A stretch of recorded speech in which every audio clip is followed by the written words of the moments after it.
In this video, I'm going to show you how to rotate in Adobe Express. First, open the project where you want to rotate an object. The process of rotating an image, element, video, or any other object in Adobe Express is the same. To rotate an object, start by selecting the image or element you want to rotate. After selecting the object, you might notice that the three dots menu doesn't include a rotate option. Instead, you will see a circular icon at the bottom of the object.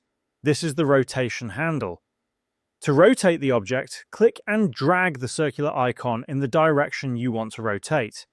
As you rotate, you will see the angle of rotation displayed at the center of the object. This allows you to make freeform rotations and visually align the object according to your design.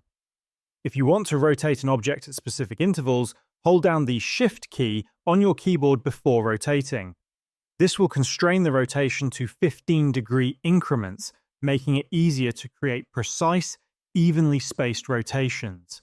If you need to rotate multiple objects simultaneously, select the first object, hold down the Shift key, and select the other objects you want to rotate. After selecting all the objects, click on the Group option that appears. Once the objects are grouped, you can rotate them together by dragging the circular rotation handle.